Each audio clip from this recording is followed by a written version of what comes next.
أعوذ بالله من الشيطان الرجيم. بسم الله الرحمن الرحيم.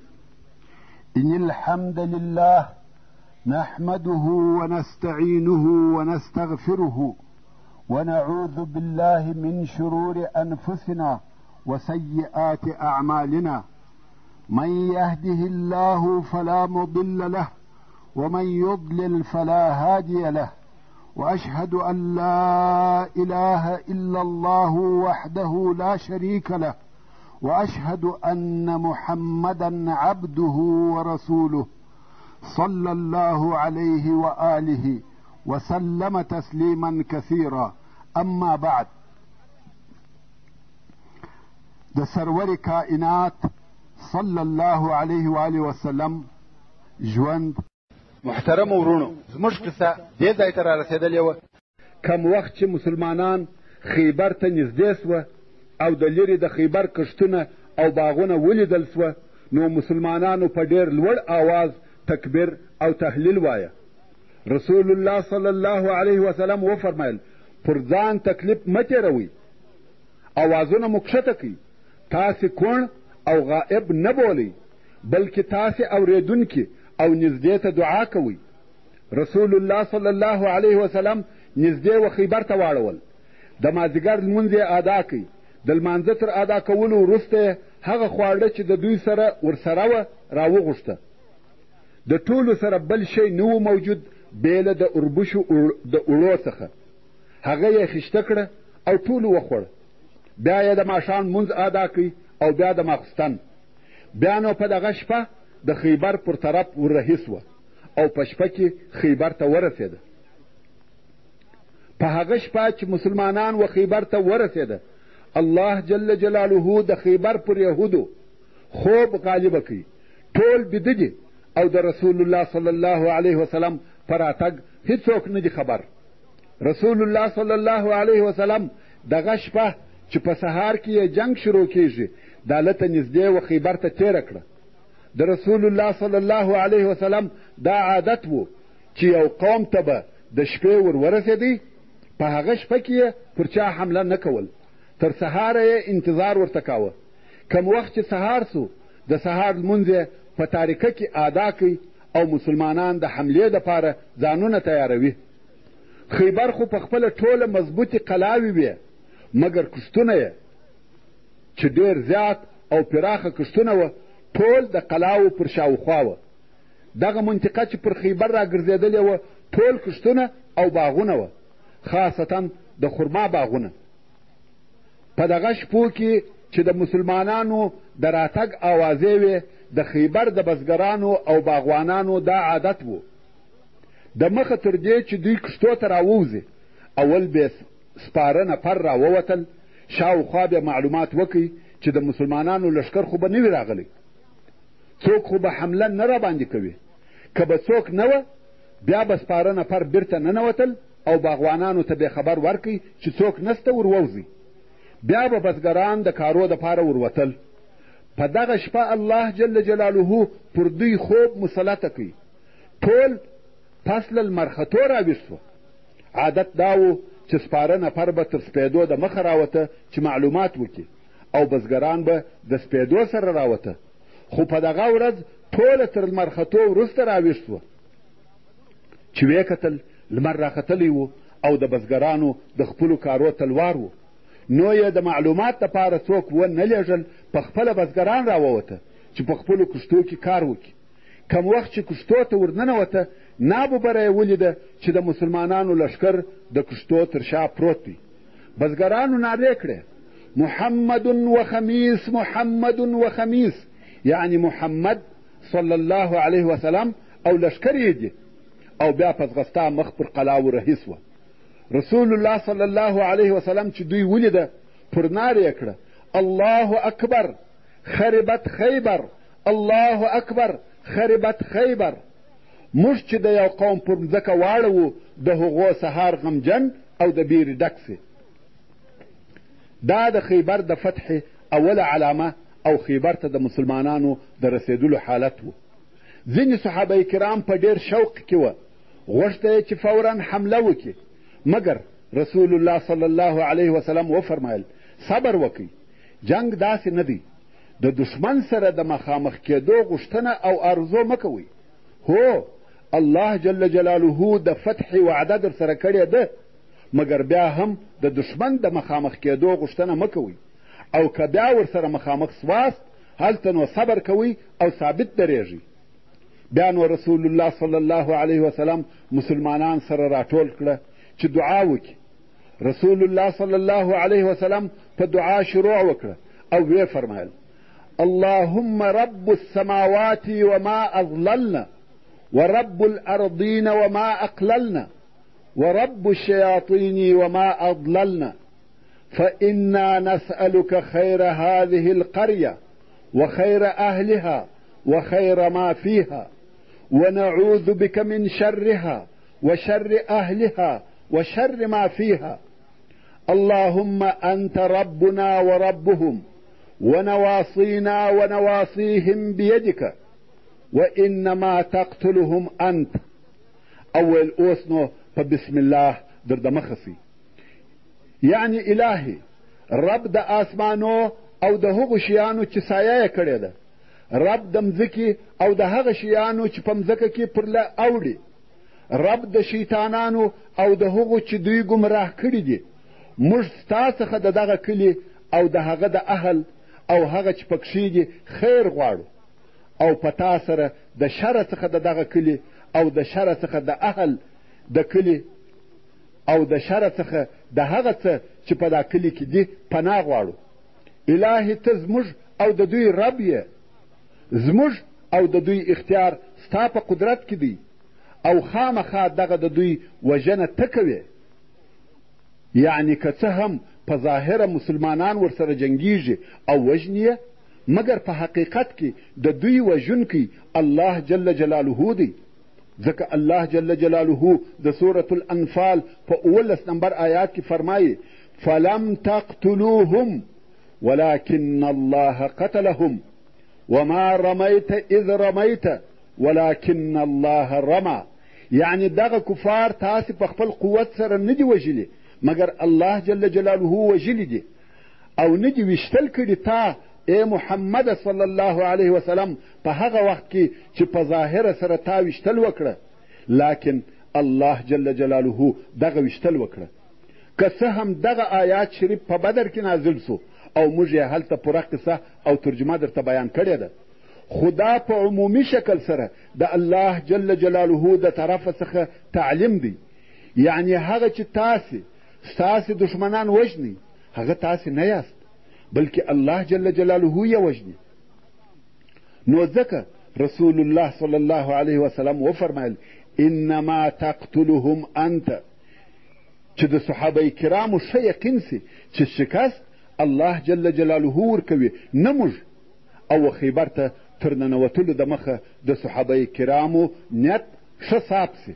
ورونو د مخه تر دې چې د خیبر د فتحې په بیان شروع وکم، اول به د خیبر جغرافیایي موقعیت یا د هغه قلاو ترتیب او جوړښت درته بیان کم چې دغه معلومات مو د جنګو او د خیبر د فتحې په قصه ښه پوهوي.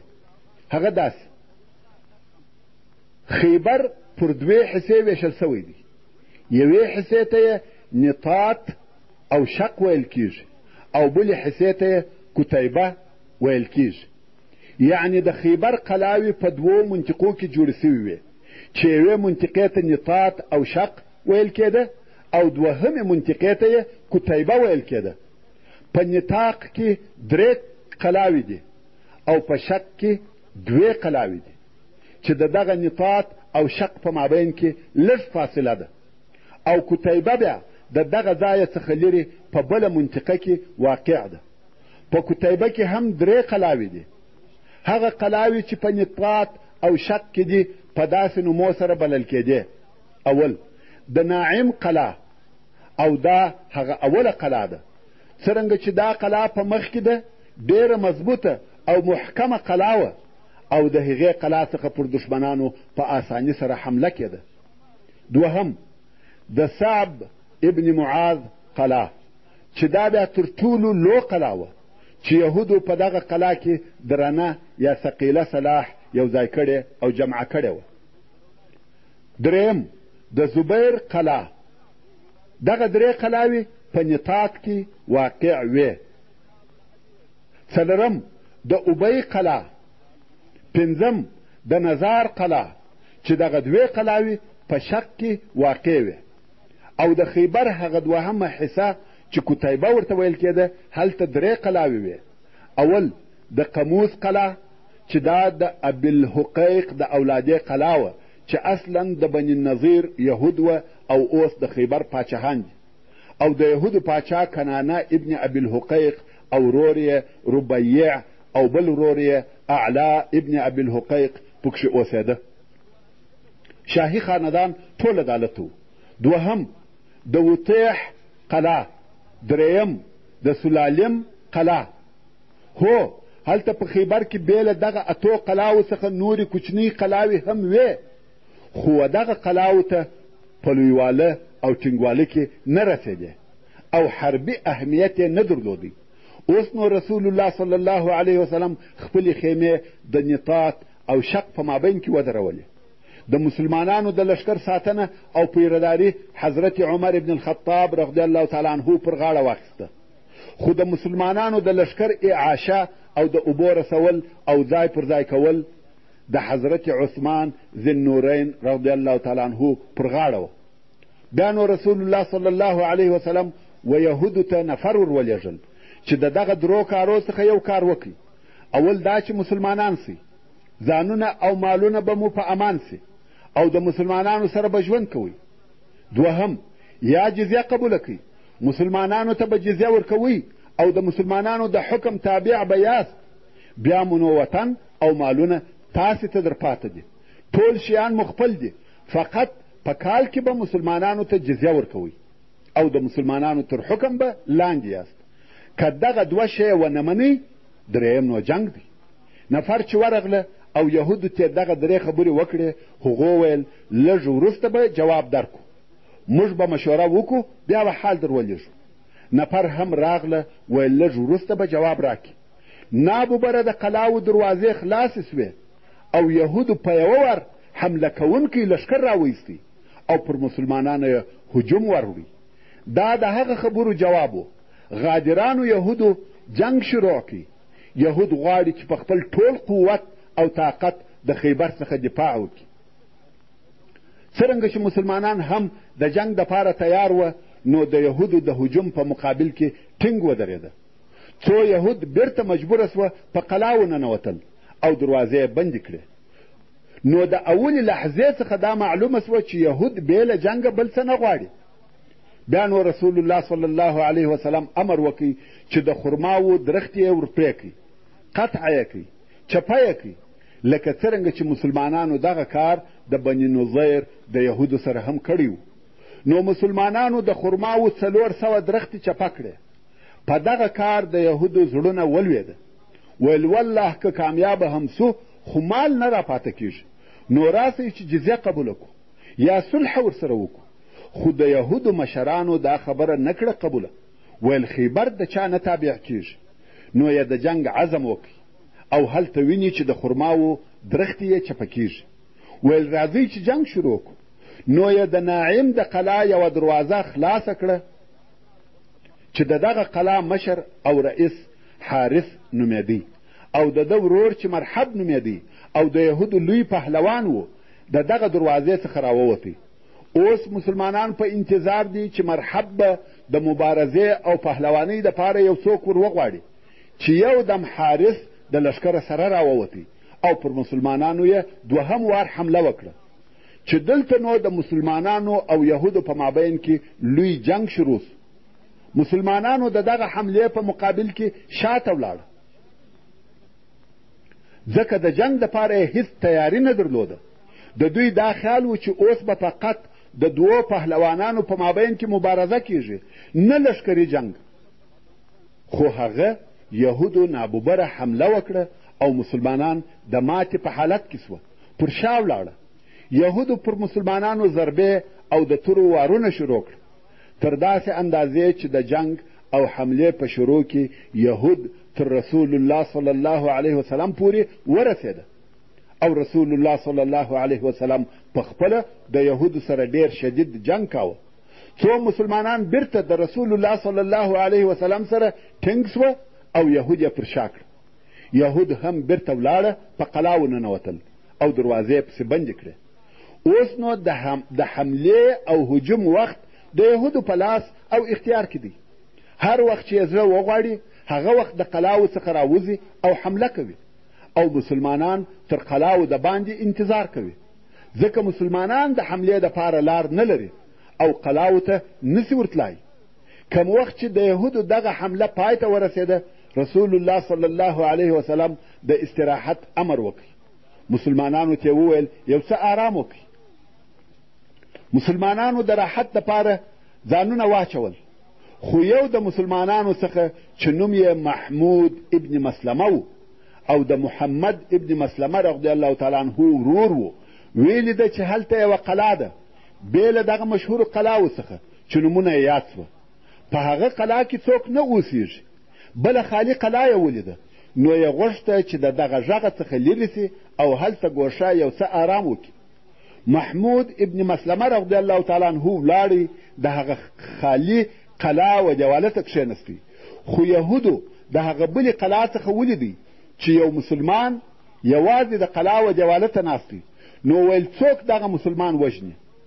مرحب پهلوان ویل زه وژنم. نو د یوه بلې ګوښه او پټې لارې څخه ورغلی او د دغه قلا د دیواله سر ته وختی. د هغه ځای څخه یې یوه لو غټه ډبره یا د میچنې پل پر محمود ابن مسلمه رضی الله تعالی عنه راوغورځول. محمود ابن مسلمه رضی الله تعالی عنه د دغه وارې څخه ډېر شدید زخمی سو، حتی د سر پوست یې پر مخ راولوېدی، مګر په دغه وخت کې ونه وژل سو. د قلا د دیواله څخه راولاړ سو او وینې ځینې بهیږي. څو رسول الله صلی الله علیه وسلم ته ورغلی. رسول الله صلی الله علیه و آله وسلم وفرمایل د ده علاج وکړي، خو تر علاجه پورې نه ورسېدی او پس له څو لحظو څخه وفات او شهید سو، چې دا په خیبر کې د مسلمانانو اول شهید و. اوس مسلمانان غواړي چې یو څه آرام وکړي، مګر څرنګه چې د دوی ځای د نطاط او شق په مابین کې و، دلته یهودو د غشو وارونه پر شروع کړه. د شق او نطاط د دواړو طرفو څخه پر مسلمانانو غشي اوري او غشي هم مسلمانانو ته ورسیږي. مسلمانان ډېر په عذاب سوه، په ټوله ورځ یې هیڅ آرام ونه کوي، ناست دي او د ځانو څخه غشي ګرځوي. یهودو دونه ډېر غشي پر واورول چې د رسول الله صلی الله علیه وسلم مبارکه ګوته هم وویشتل سوه او زخمی سوه. حباب ابن منذر رضی الله تعالی عنه و رسول الله صلی الله علیه وسلم ته ورغلی او ویل یا رسول الله دغه ځای چې دغه اوس موږ پر اړولی دي، آیا دا د الله جل جلاله امر دی چې دلته واړوه؟ او که دا په جنگ کې رایه او نظر دی؟ رسول الله صلی الله علیه وسلم وفرمایل یا دا جنگي رایه او نظر دی. نو حباب ابن منذر رضی الله تعالی عنه ویل یا رسول الله دغه ځای و دغه قلاو ته ډېر نږدې دی او د یهودو ټول جنگي خلق هم دلته دي. دوی زموږ په حال خبریږي او موږ د دوی په حال نه یو خبر، او د دوی غشي موږ ته رارسیږي، خو زموږ غشي نه ورسیږي او موږ د دې څخه هم په امان نه یو چې د شپې حمله را باندې وکړي. نو که امر وکړي چې یو بل داسې ځای واړوو چې د دغه ضررو څخه په امان وي او هغه ځای د ځان دپاره قرارګاه وګرځو. رسول الله صلی الله علیه وسلم وفرمایل ستا نظر صحیح دی، مګر اوس نه.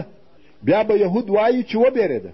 نو مسلمانان ناست دي او د ځانو څخه غشي ګرځوي. دوی غوښته چې یو څه آرام وکړي، خو هغه یې ټوله ورځ په دفاع او د غشو په ګرځولو تېره سوه. تر ماښامه یې دغه حال و. څو شپه سوه او رسول الله صلی الله علیه وسلم امر وکړي چې درځئ او بل لرې داسې ځایه واړول چې د یهودو غشي نه ورسېده. په دغه بله ورځ مسلمانانو د هجوم او حملې دپاره ځانونه تیار کړه. رسول الله صلی الله علیه وسلم وفرمایل چې بې له زما اجازې څخه به نه څوک حمله کوي او نه به وروځي. اوس چې د یهودو د قلا دروازې خلاصې سوې او د یهودو سپاره پهلوانان د مبارزې دپاره راووته، د مسلمانانو څخه یو نفر چې د بني اشجع د قبیلې څخه و، یعنی نه د مهاجرینو څخه و نه د انصارو څخه، د رسول الله صلی الله علیه وسلم بې اجازې یې پر یهودو حمله وکړه، غواړي چې خپل ځان او دلاوري ښکاره کړي، خو بدبختانه د یهودو د طرفه ووژل سو، چې دا د مسلمانانو څخه دوهم نفر و چې وژل کیږي. مګر د ده په باره کې رسول الله صلی الله علیه وسلم وفرمایل لا تحل الجنة للعاصي، یعنی سرکشه او هغه چا لره چې اطاعت نه کوي جنت نسته، ځکه د رسول الله صلی الله علیه وسلم د طرفه واضحه او ښکاره امر سوی و چې زما بې اجازې به څوک حمله نه کوي، خو دغه نفر سره د دغه امره نافرماني وکړه، نو ځکه رسول الله صلی الله علیه و آله وسلم وفرمایل چې نافرمانه ته هغه چې اطاعت نه کوي جنت نسته. او د دغه دروازې د خلاصېدو سره یو مریی راووتی چې د یهودو پسونه یې پیول، شپانه و، دی په داسې ډول سره راووتی لکه دغه پسونه چې پیایي، مګر د هغه پسو سره د مسلمانانو و لښکر ته ورغلی او بیا رسول الله صلی الله علیه وسلم ته ورغلی، ویل یا رسول الله ما ستا پر دین ایمان راوړی دی او وایم لا اله الا الله وانک رسول الله. رسول الله صلی الله علیه وسلم د ده په ایمان خوشحاله سو، بیا شپانه وویل دغه پسونه زما سره امانت دي او زه بیرته یهودو ته نه ورځم، نو دغه پسونه تاسې اخلئ؟ رسول الله صلی الله علیه وسلم وفرمایل یا. شپانه ویل نو څه په وکم؟ رسول الله صلی الله علیه وسلم وفرمایل امانت باید بیرته و خپل خاوند ته ورکول سي، که څه هم زموږ د دشمنانو څخه وي، موږ امانت مال نه اخلو. مریی ویل نو څنګه یې بیرته ورولم؟ که یهود زما په اسلام خبر سي وژني مې. رسول الله صلی الله علیه وسلم وفرمایل د دوی پر طرف یې ور وشړه. شپانه ویل ورکیږي. رسول الله صلی الله علیه و وسلم ویل ته ور وشړه. شپانه هم اطاعت وکړي او پسونه یې د خیبر او قلاو پر طرف ور وشړل. اصحاب کرام وایي دغه پسونه د خپلې قلاوه طرف ته داسې رهي وه لکه شپانه چې ور رهي کړي وي، تر څو چې قلا ته ننوته. نو شپانه خپل امانت تسلیم کړي. بیا نو د مسلمانانو د طرفه حمله او هجوم شروع سوه او دغه شپانه هم په دغه حمله کې ګډون وکړي. د اول وار دپاره یې په جنګ کې حصه واخیسته او شهید کړه سو. په سهار کې مسلمان سو او د ماپښین تر مانځه د مخه شهید سو.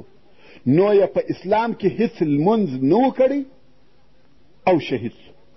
دلته نو رسول الله صلی الله علیه وسلم وفرمایل که څوک غواړي چې د اهل جنت څخه و یوه داسې نفر ته وګوري چې هغه نفر دې په ټول عمر یو رکعات لمونځ نه وي کړی، نو دې و دغه شپانه ته وګوري او د ده سره اوس دوې حور العین ورسره دي رضی الله تعالی عنه. ورونو په حدیث شریف کې راغلی دي چې جنت و تاسې ته ستاسې د چوټې تر بند در نږدې دی او اور هم دغه رنګه نږدې دی.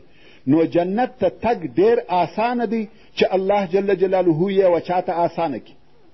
اوس نو د ناعم د قلا پر شاوخوا د مسلمانانو د طرفه محاصره ټینګیږي او جنگ هم د ناعم د قلا پر شاوخوا دی چې دغه قلا د خیبر اوله قلا ده. د مسلمانانو ډلې په یهودو پسې ګوري چې څنګه حمله پر وکړي او یهود بیا په مسلمانانو پسې ګوري چې په نتیجه کې کوچنۍ حملې کیږي او دې جنگ څو ورځې دوام پیدا کوي. هفته تېره سوه صحیح نتیجه نسته. 10 ورځې تېرې سوې بیا هم بې نتیجې دي ځکه قلا ډېره محکمه ده، خو د مسلمانانو د طرفه محاصره دوام لري. څو یوه ورځ هغه د یهودو لوی پهلوان مرحب راووتی او د مسلمانانو د طرفه پهلوان غواړي چې جنگ او مبارزه ورسره وکړي. مرحب د مسلمانانو د لښکر و مخته د غرور او تکبر حرکتونه کوي ځکه مرحب د یهودو داسې پهلوان و چې په ټولو یهودو کې مثل او جوړنه وه. وصلى الله تعالى على خير خلقه محمد وآله وأصحابه وأهل بيته أجمعين. والسلام عليكم ورحمة الله وبركاته.